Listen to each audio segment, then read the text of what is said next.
Good afternoon. Good afternoon, everybody. Good afternoon. Got my coffee?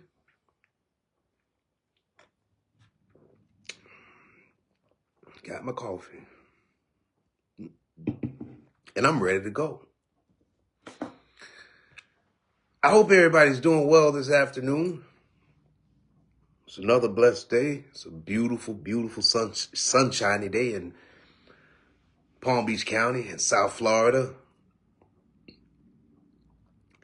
I first want to start by giving a special shout out to a restaurant that I visited a month ago or so.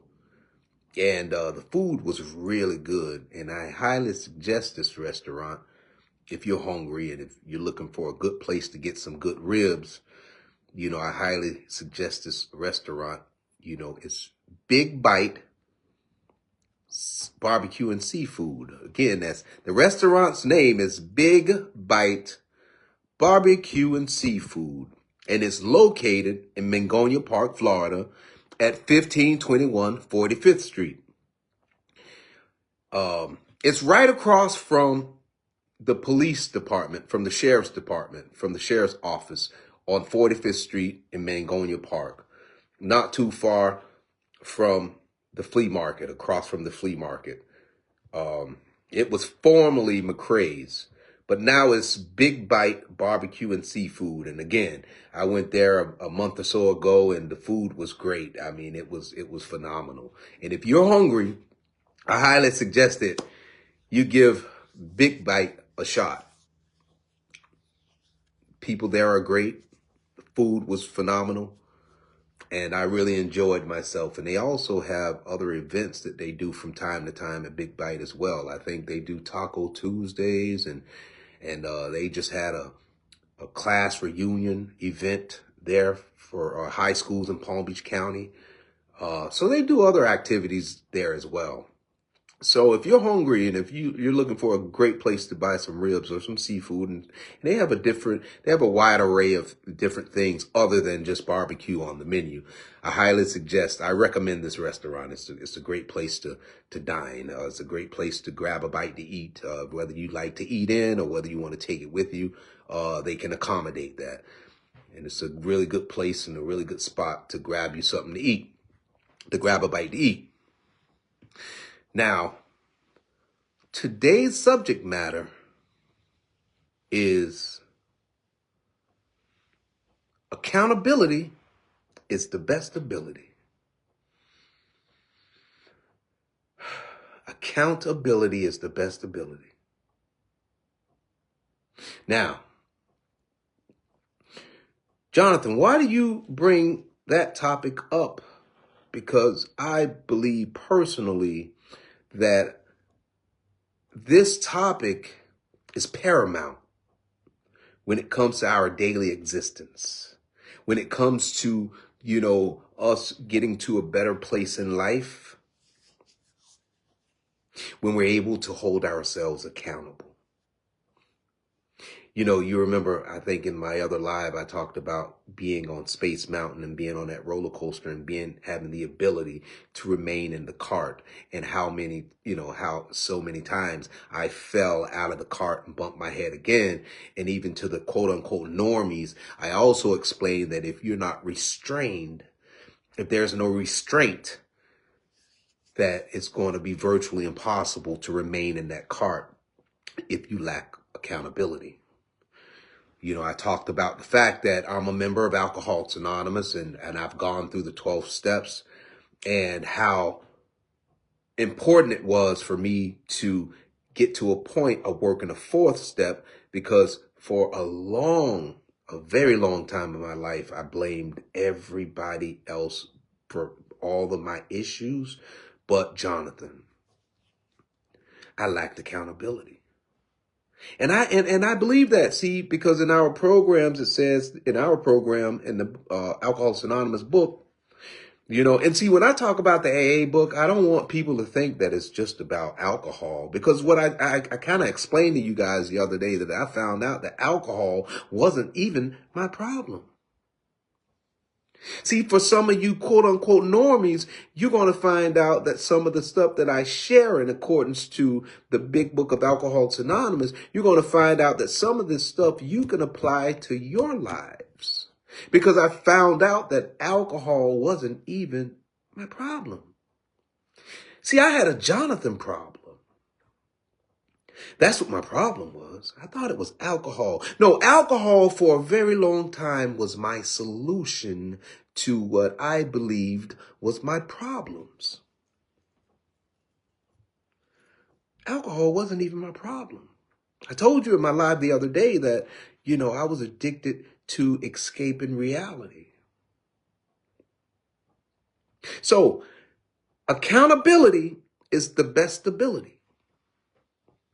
Accountability is the best ability.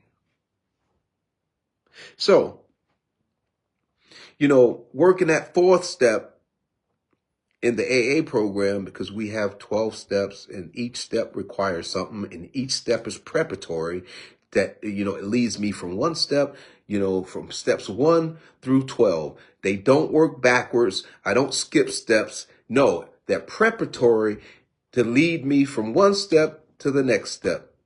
Sets me up. The prior step sets me up for the next step. So when I got to that fourth step, I talked about, a business that hardly takes a regular inventory could hardly be of any success.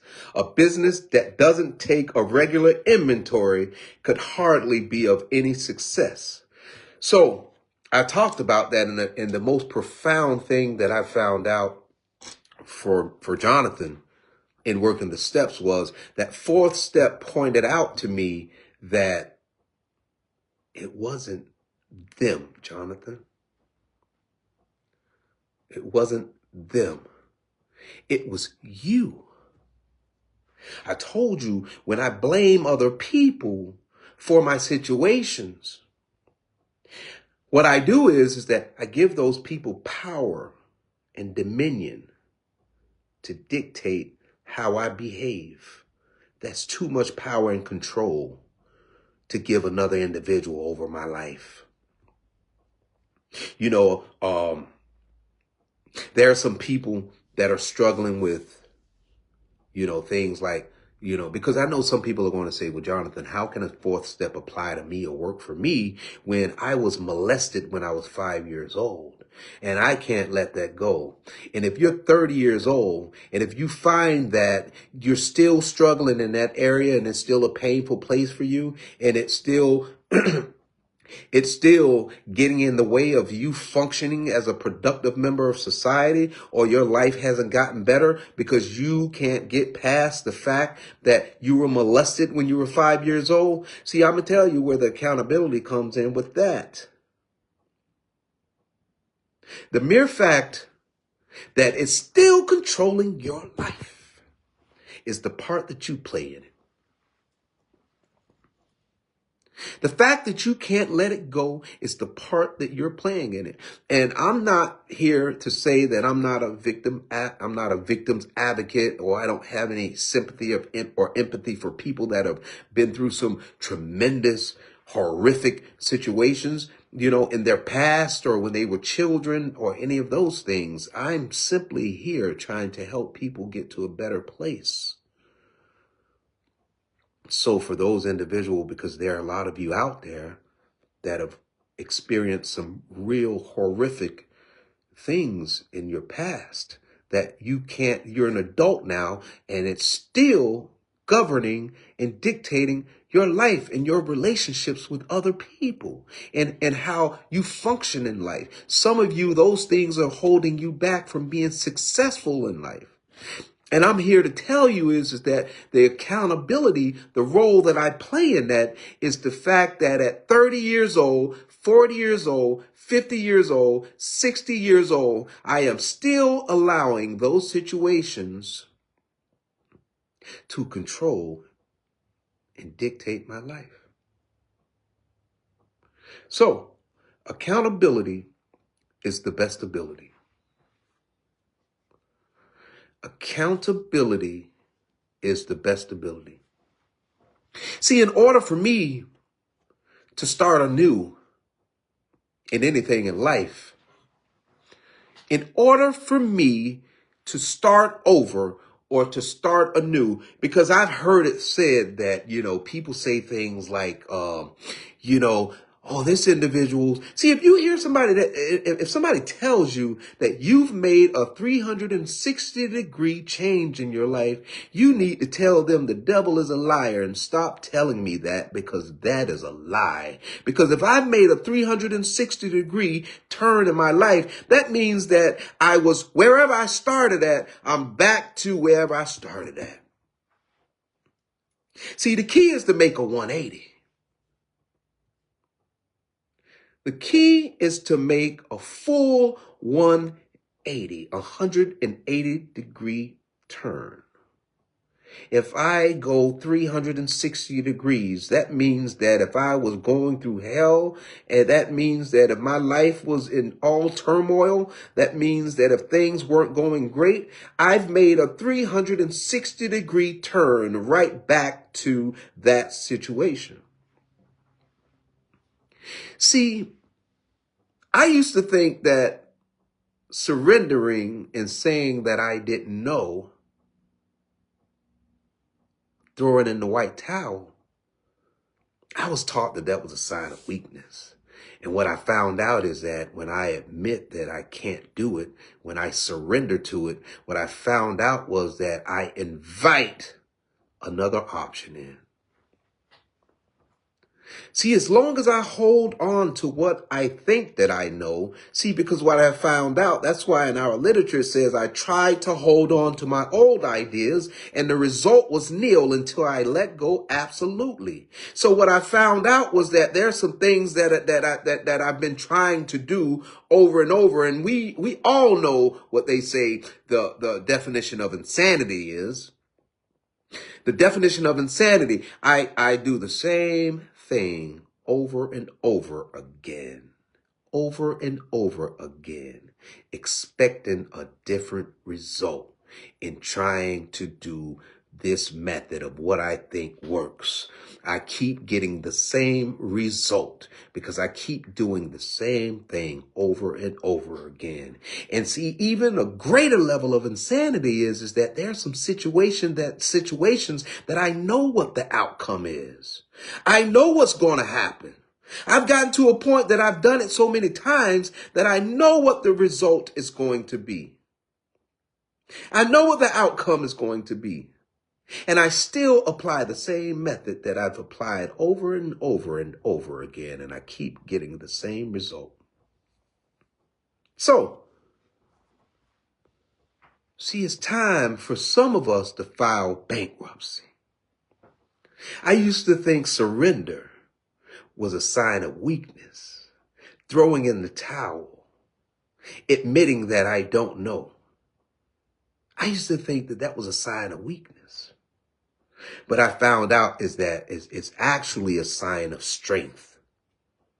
Because when I surrender to it, I found out that I invite in another option other than what I've been doing over and over and over again. I'll give you a quick story. I was just on the phone talking to a good friend of mine. I consider this guy, one of my spiritual leaders. And we talk regularly. And if I definitely have an issue going on with I need to hear it from a different perspective or hear somebody else's viewpoint, I don't hesitate to call this individual.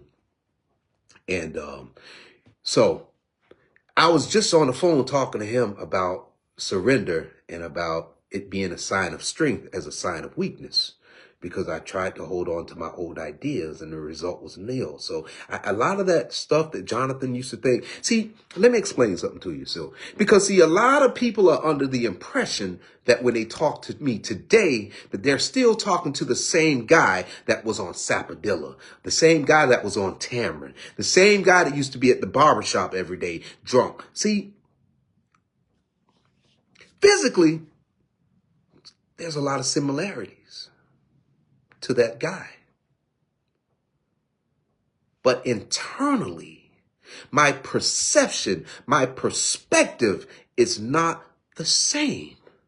So when people come and address me as Johnny Boy, or they say, hey, what's up, J-Dog? And they know this guy who used to be and this, that, and the other, right? I don't expect everybody to accept who I am today, because I'm not saying that I'm better than anybody. What I'm saying is that God has done a work in my life that you might get a totally different perspective, or you might get a totally different answer if you ask me the same question that you asked me prior to getting sober.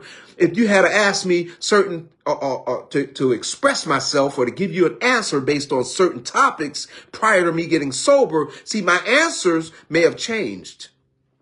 Because what I found out was that, see, there needed to be a reprogramming of my mind. What I can tell you is that the way I used to see things and the way my outlook, the way it used to be, I used to think a certain way. And what I'm telling you is that the work that God has done on me, I might give you a totally different answer or a totally different response. If you were to ask me a question today than I would have given you prior to me getting sober. My old ideas didn't work. You know, the good book, the Bible says, be ye transformed by a renewing of your mind. There's some things about my brain, some things about the way I thought, some things about the way I used to see things have changed. You know, you wanna hear a real honest idea of a spiritual experience that's really simple. This is how I knew that God was doing a work in my life and some things had changed. I walked out on the Intracoastal, and in West Palm Beach, there's a park. It's called Curry Park. And I was out one day on the Intracoastal, and I happened to notice that the wind was blowing. You say to yourself, man, that's crazy, Jonathan. We always know that the wind's blowing. Let me tell you something. I was so consumed in my life, in my daily life, in the hell and destruction that I was living, I never even paid attention to the fact that the wind was blowing. I noticed that the birds were humming and singing. I looked at a leaf, and the leaf was blowing on the tree. See, God was doing a work in my life, and my spirit was growing, and my spirit and my mind was open to the point that, wow, did you hear the birds singing? Blew my mind. Blew my mind. Blew my mind. Simple things like that was my confirmation that, Jonathan, you're on the right path. You noticed that. Blew my mind. It was so simple, but I was like, wow, man. And it was a good feeling. It was such a good feeling. It was like you could see the ripples in the Intracoastal. Listen, I slept in that park homeless. I never paid any of that stuff any attention ever. Until I got sober and until God touched my life, I started noticing nature. See, I tried to hold on to my old ideas, and the result was nil until I let go absolutely. See, it's time for some of us to file bankruptcy. I'm going to go back to that story that I was going to tell you guys about surrender and about it's not a sign of weakness. It's actually a sign of strength. Because I can remember I had caught a case and I was locked up in jail. And they let me out on a year probation with me going to this treatment center called DAF, Drug and Alcohol Foundation of Delray Beach, to go there and have an assessment done. Now, I've never been a probation guy. I've always said, that's a setup. And I know I'm not going to do, because I know I'm a street dude. I know I'm not going to do what it requires to stay on probation. And I was so wanting to be released from jail that they offered me a year probation and to go to this place called DAF and have an assessment done. and I was like, oh yeah, bring it on. Jonathan, you'll get out today if you take this year probation and go have that assessment done. These are your requirements. And I said, yeah, man, where's the paperwork? Let me sign on the dotted line. And they let me out. And I got out. Knowing, I knew in my heart and in my mind, and I knew in reality that I have no plans on complying with this agreement. And I know I don't. They let me out. I was supposed to report, I believe, within 24 hours or whatever the case may be. And you guys all know what happened. I didn't report because I had no plans on it. So I'm back out in the streets. I'm back doing my thing, drinking to an oblivion. And not one time did I think about doing what was required as far as probation. So I got to a point, and I'm telling you guys the honest to God truth. We talk about surrender. We talk about throwing in the white flag, and that's a sign of weakness. We are overcomers. We don't do that. Men don't cry. We're tough. That's weak to say that you were defeated. I say it all the time, that my surrender looks like this. My insanity looks like this. Me getting in the ring with Mike Tyson at his height of competitiveness, the young Mike Tyson, early 20s, 18-year-old Mike Tyson. Me getting in the ring with Mike Tyson over and over again. Saying to myself, one day I'm going to get a lucky punch and I'm going to knock him out. One day I'm going to win. I got in the ring over and over again. Over and over again. Got knocked out every single time. Ladies and gentlemen, the streets are undefeated. I got in the ring with Mike Tyson at his height over and over again and got knocked out. Until somebody stepped to me and they said, Jonathan, take the gloves off. Jonathan, what is a solution? Take the gloves off and stay out of the ring. My insanity was I continued to get in the ring over and over again with Mike Tyson, Iron Mike, the 18-year-old, the early 20 Iron Mike, and get knocked out over and over again. It's my insanity, thinking that one day I'm going to slide in a lucky blow. See, some of us are in the streets and we thinking that one day I'm going to win. One day my lick coming. It's coming. It's coming. One day somebody going to drop a whole bunch of kilos on the shores and I'm just going to be luckily there. And that's going to be my life-saving situation. I'm going to find all these kilos that's going to wash up ashore and I'm going to get rich. The streets are undefeated. Here I am. I'm in the ring with Mike Tyson. I'm going to get a lucky blow in and I'm going to knock him out one day. Never happened. Got knocked out over and over again. That's my insanity. Okay, so what does my surrender look like? Jonathan, take the gloves off. Somebody stepped to me and said, Jonathan, take the gloves off and get out of the ring. So see, once I surrender, once I admit defeat, I invite in a different option. And you know what that option was for me? God. I ain't in the ring with Mike Tyson no more. I'm not fighting Mike Tyson no more. I am not fighting Iron Mike anymore. I have a God that is that's in my place, that is representing me now. one day at a time, that's in the ring fighting Mike Tyson now. Ain't got to worry about you touching me, knocking me out, Mike. I'm outside the ring. I'm watching the show.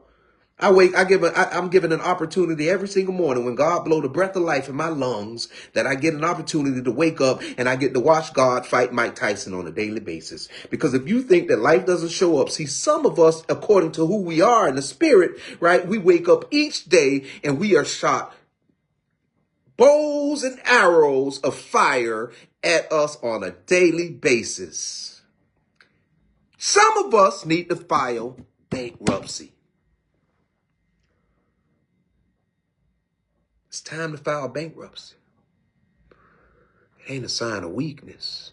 Once you file bankruptcy, you've invited a different option. Yeah, you can go on. Bad credit, trying to pay bills, playing catch up. For some of us, it's gotten so bad, it's time to file bankruptcy. Now let's get back to the topic at hand. Accountability is the best ability. I brought it up on a live the other day, and I'm going to touch on it again because I'm talking about accountability. I'm talking about accountability. And the people that are on this live, my homeboy Ty Baker, he's known me for years. Grandsman Edwards have known me for years. Known me for years. And have seen, see, these people have seen me in my madness. They know I ain't lying. My beautiful niece, Hillary Wilbur, seen me in my madness for years. So, when I was out in the streets and I was on drugs and alcohol and living that life, you know, how I hustled and how I survived and how and this is my story, and how I continued to feed the demon was, I was what they call a booster.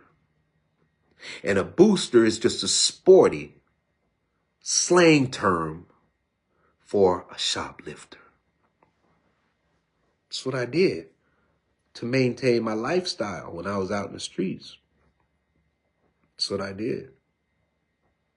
You know, and so I was, you know, I'd go to jail, I'd get busted, I'd go to jail for 30 days. They give me 30 days and I'd sit in jail. And I always promised myself while I was in jail for those 30 days, I'm never going to do that again. And I'm going to do this when I get out. And I said this over and over again, man. And I'd get out and they'd let me out and I'd do the same thing over again. I'd stay out about a month. I'd go back. This time they give me 90 days and I'd sit in jail for 90 days. And this was repeated on and over and over and over again, all through the 90s. Through the early 2000s, this is what I did.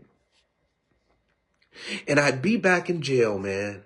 And back then, you know, jail was like a homecoming, man. I had so many of my homeboys from the streets, you know, that would be in jail. I was much younger than I am now. And it was like a homecoming, man. You know, and some of those times, because I always say that, you know, I always say for me, for who I am, for this alcoholic, for this addict, you know, I wasn't arrested. I was rescued.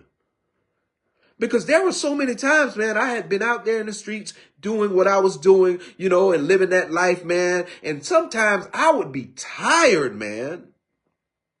And there were times when I knew the police by first name, and some of those police officers would arrest me, and I would tell them, hurry up and please get me to the county jail. I'm tired. I need some rest. I'm gonna get these three. I'm gonna go in through where they the process and where they book you in, and I'm gonna sit in this holding cell, and they're gonna give me these cold bologna sandwich. And right now, this cold bologna sandwich is better than whatever it is that I had when I was out in the streets, man. And I'm tired. I need some rest. 30 days, I can do that standing on my head. 90 days, bring it on. I need some rest because I'm going to do these push-ups. I'm going to build my physical man up. and I'm going to do all these things. I'm going to eat up all these people food. You know, I was a barber, so I'm the jailhouse barber, so I don't have to worry about, because I know my people ain't sending me no money, because they've gotten to a point, they tired of me. They're tired of condoning my behavior. They've had enough. So nobody from the outside ain't sending me no money. They had enough. Those people are happy. They're probably saying that, man, please keep him for a year. They've had enough. These people have had enough of my foolishness. So there is nobody on the outside that's putting anything on my books. But me having the trade of being a barber, guess what? I'm the jailhouse barber. So here I am. I got my little hustle going on in jail. I ain't worried about it. I'm eating up all the canteen, eating up all the 3 meals that they're sending through the chow hole. Chow and hole. And I'm doing these push-ups, and I come out and I'm all buff and built up just to tear it all down again. Just got strong to go hard. That's what I used to do all through the 90s. In and out, in and out, in and out, in and out. And while I was, because God is omnipresent. He's everywhere. He was in jail with me. He was in the streets with me. And he's been in this process of me getting sober. Once I surrendered and invited him in. See, I have a firm belief that if he wasn't with me while I was in the streets, while I kept going in the ring with Mike Tyson, because see, some of you know Mike Tyson at his height, when he was 18 or 20 years old, Mike Tyson had a blow that was so powerful and so strong. I could have not just got knocked out some of those times, but I could have had some permanent brain injury by some of them blows. I could have ended up in the graveyard at the cemetery with some of those blows. I ain't have to necessarily make it back from going in and out of the ring with Mike Tyson. See, there's some folk out there that's still playing games. They think they got another recovery. They think they got another opportunity. But see, there's some of them folk out there that's going to die in whatever it is they're doing that never got an opportunity to live a better life. See, so I know God was with me the whole time I was out there in them streets. The entire time I was going in the ring with Mike Tyson because, hey, man, here I am talking to you and I'm sober, right? I have not had a mood of mind altering substance in my system for almost 7 years. In 2 months, it'll be 7 years. That's God. Because I showed you, I worked Jonathan's Anonymous for a very long time. And I have the picture and the evidence of what it looks like when I do things my way. See, I've tried to peel the banana in every which way you could possibly imagine to accomplish some success and get sober. Tried it any kind of way you could possibly imagine. I tried it. Didn't work. Didn't work over and over again. I stepped in the ring with Mike Tyson. This time, I'm going to tie 2 of his shoelaces together. I'm going to trip him. That's going to work. This time, I'm going to go toe-to-toe for him. This time, I'm going to stay away from him. This time, I'm going to lean against the ropes. See, I tried every kind of possible way you can imagine to beat Mike Tyson, and I got knocked out every single time. That's my insanity. That's a clear-cut picture of what it looks like for me to be insane. That's my insanity. So I'm in and out of jail. I'm going to do it this way when I get out. I ain't going to go over there to 10th Street and Tamarind this time. I ain't going to hang out with any of those guys. I'm going to retreat. I'm going to stay in the house. And whenever I come out, I'm going to find me a little job. I'm going to get a little job and I'm going to stay in the house and I'm just going to go to work and then I'm going to go to church, and this is what I'm going to do. I'm going to stay away. Meanwhile, there's some things that's going on the inside that I'm ignoring. That's why I say to people, if you're struggling, self-accountability is the best ability. If you're struggling and you've had some horrific act happen in your life when you were a child, what you're accountable for now as an adult is, allowing it to continue to dictate and control your life. You are held accountable now that you're an adult. I can't keep holding. Listen, I cannot continue to blame people for what happened to me at 5 years old, at 30 years old, and justify it. Because the question is, Jonathan, what are you going to do about it? Oh, yeah, my daddy, used to touch me when I was 5. Yeah, I sympathize and empathize with you, but what are you going to do about it? Accountability is the best ability. Because if you're 30, 40, 50, 60 years old and you're still holding on to what happened to you at 10 years old, your accountability is the fact that it's holding you back at 30, 40, 50, 60 years old. It's still governing and dictating your life. What are you going to do about it? Because that's gone. That's done. That happened. Now it's time to figure out how can I get past it and move on and grow spiritually and emotionally. See, they told me, this is what they told me. They said, Jonathan, whenever you started drinking alcohol, you stopped growing emotionally and spiritually. You stagnated your growth spiritually. Wherever it was, you stagnated your growth emotionally. Whenever you started drinking, so I started drinking at 12 years old. So that's why sometimes I have the emotions of a 12-year-old. Sometimes I react and throw a temper tantrum like a 12-year-old because I stopped growing emotionally while other of my friends were growing emotionally because they were living life and they were going through all the steps of maturity. I was numbing my feelings. Every time something cropped up, what do you do, Jonathan? Get drunk. You got to go through something to get through something, to get to something. I refuse to go through it. How am I going to deal with it? Get drunk. Get drunk. So here it is. That's why I look at people and it blows my mind because I look at people and they think because they got sober that it's all good. No, it's better. It's better. Because what I can tell you is that, listen, you don't take a 20-year path out in the woods and come out in 10. Everything in life is a process. So here it is. I'm almost 7 years sober, but I spent over 30 plus years out in the streets doing what it is that I was doing.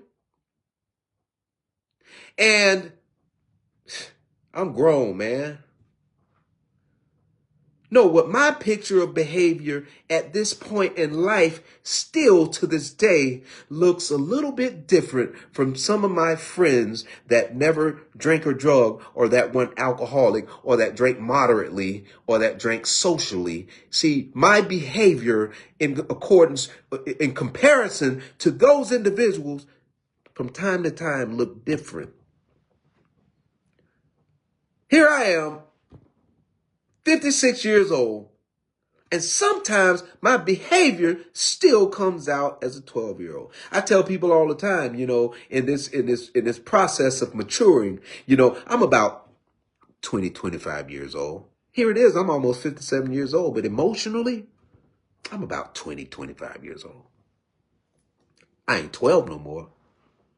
But in the very beginning, man, look, that 12-year-old used to come out a lot in the very beginning when I first got sober. Oh my God, boy, I used to get angry, want to fight, used to get angry, throw temper tantrums, and I can still to this day, some of that still comes out from time to time. If things don't go the way I want them to go, I still throw a temper tantrum. I've gotten better because I've gotten what they call some awareness. God has allowed me to have some awareness. So I see some of those behaviors today more so than previously or prior to me getting sober. But I said all that to say this. So here I am. I'm in and out of jail. in and out of jail all through the 90s, all through the early 2000s. You know, I'm getting busted. I'm going back and forth in and out of jail. And God is everywhere. So while I'm in jail,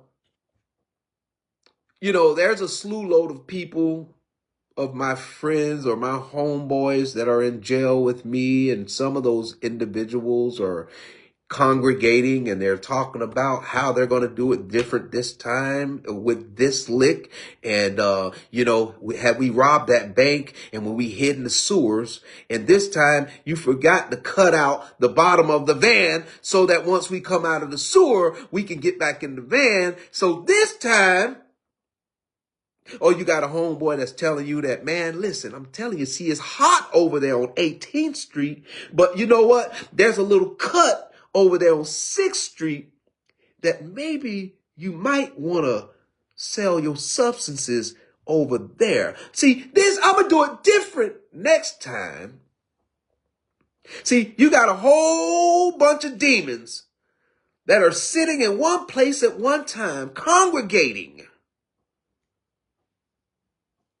talking amongst each other about how to place yourself in a position to be killed.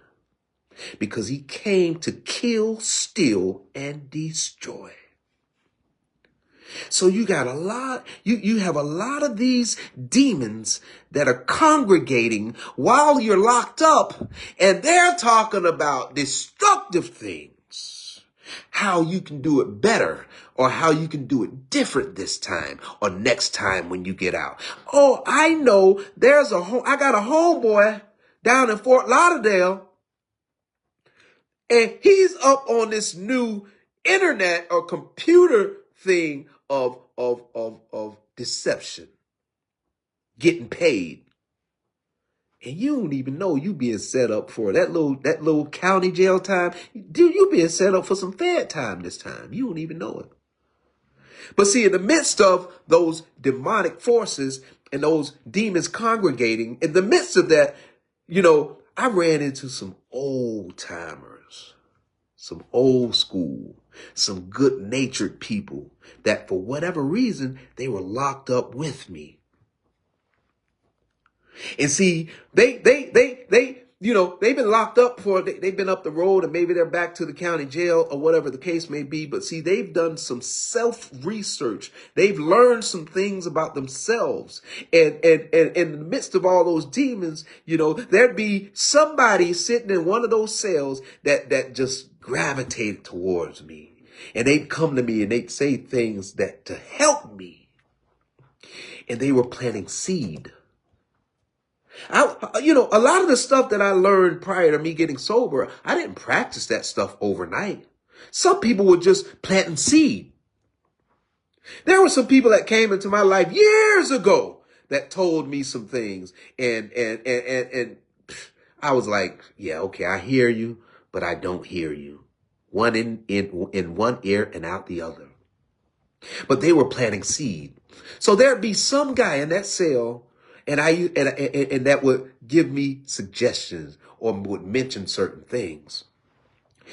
In the midst of all the chaos, in the midst of all my homeboys that are going to become, you know, kingpins, that are going to become better car thieves, that are going to become better bank robbers, that are going to make the lick of their lifetime. In the midst of those individuals, there'd be somebody and they'd say things like, Jonathan, be self-controlled, not remote control. See, that's where I heard that saying. I heard that phrase. I heard that idea, that concept. I heard that in the county jail. Are you going to be self-control or remote control? See, on that remote control, there are buttons on this remote control. There's rage. There's a button for rage, a button for anger, a button for lying, a button for cheating, a button for hate, a button for envy, strife, stealing. These are all buttons on that remote control. And when I come across individuals, see, because I told you prior to me working a fourth step in the 12 steps of Alcoholics Anonymous, I had no accountability.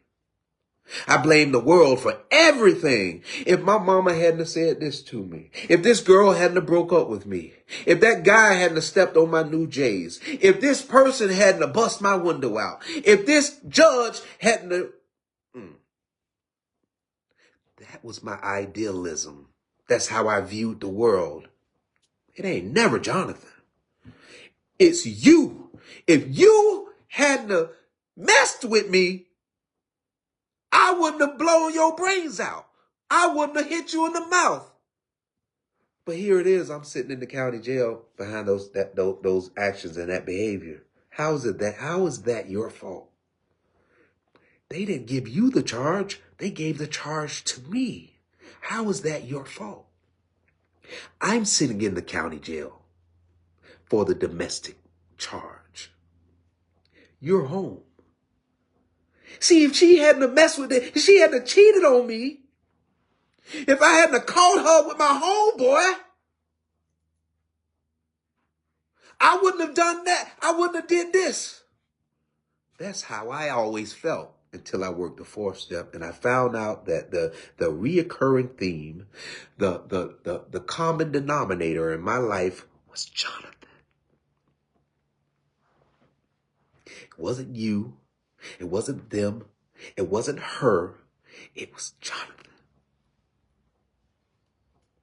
Are you self-control or remote control? See, because what I found out with that remote control, with those buttons of rage, anger, lying, cheating, hate, envy, strife, and stealing, a person can come to me like a brand new flat screen TV, fresh out of the box with brand new batteries in the remote, and can push any one of those buttons and dictate how I behave. If they want me rageful, they just push the button of rage. If they want me angry, they just push the button of anger.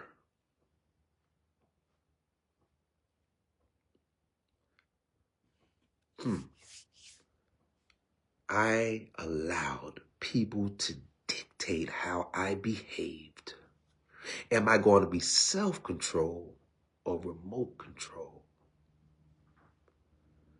If you are remote control, trust me when I tell you, because I know a lot of people think that they're smart people, they're bad people, they're this and they're that. You know, when in reality they're walking remote controls. People are controlling them at will, and they don't even realize it. They are being controlled by everything around them. They have no control over their emotions and their feelings. Remote control. See, self-control. See, the only way I have any level of self-control, I have to allow something else outside of humanness, because when I'm in that human realm, I found that I was a remote control.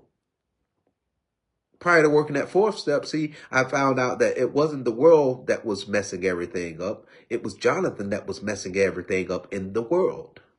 Because my world consisted of chaos and confusion.